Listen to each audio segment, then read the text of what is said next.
things are not all as graspable and sayable as on the whole we are led to believe.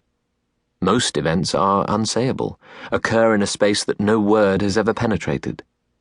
And most unsayable of all are works of art, mysterious existences whose life endures alongside ours, which passes away. Having begun with this preliminary remark, all I will go on to say is that your verses have no identity of their own, though they do have tacit and concealed hints of something personal. I feel that most clearly in the last poem, My Soul. There, something individual is trying to come into words, to find its manner. And in the lovely poem To Leopardi, perhaps a kind of affinity with this great and solitary man develops. Still, the poems are not yet anything in themselves, nothing self-sufficient, not even the last one and the one to Leopardi.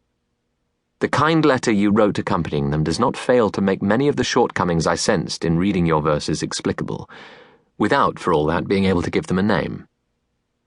You ask whether your verses are good. You ask me that. You have asked others before. You send them to magazines. You compare them with other poems, and you worry when certain editors turn your efforts down. Now, since you have allowed me to offer you advice, let me ask you to give up all that. You are looking to the outside, and that, above all, you should not be doing now. Nobody can advise you and help you, nobody. There is only one way. Go into yourself. Examine the reason that bids you to write. Check whether it reaches its roots into the deepest region of your heart. Admit to yourself whether you would die if it should be denied you to write. This above all. Ask yourself in your night's quietest hour, must I write? Dig down into yourself for a deep answer, and if it should be affirmative, if it is given to you to respond this serious question with a loud and simple I must, then construct your life according to this necessity. Your life, right into its most inconsequential and slightest hour, must become a sign and witness of this urge.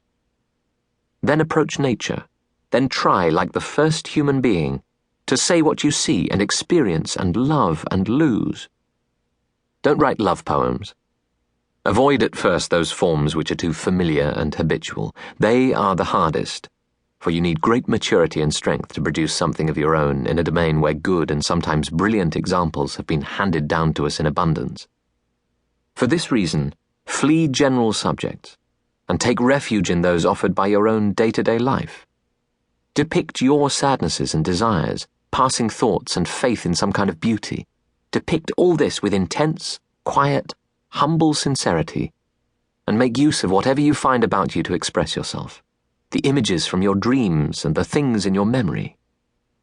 If your everyday life seems to lack material, do not blame it, blame yourself.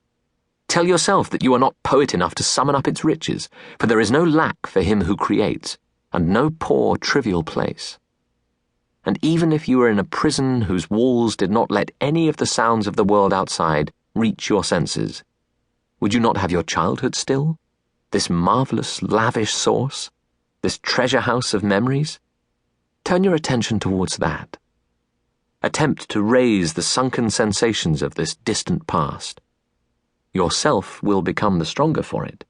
Your loneliness will open up and become a twilit dwelling in which the noise other people make is only heard far off. And if from this turn inwards, from this submersion in your own world, there come verses, then it will not occur to you to ask anyone whether they are good verses. Nor will you attempt to interest magazines in these bits of work. For in them you will see your beloved natural possessions, a piece and a voice of your life. A work of art is good if it has arisen out of necessity. The verdict on it lies in this nature of its origin. There is no other. For this reason, my dear sir, the only advice I have is this: to go into yourself and to examine the depths from which your life springs. At its source you will find the answer to the question of whether you have to write. Accept this answer as it is, without seeking to interpret it. Perhaps it will turn out that you are called to be an artist. Then assume this fate and bear it, its burden and its greatness, without ever asking after the rewards that may come from outside. For he who creates must be a world of his own,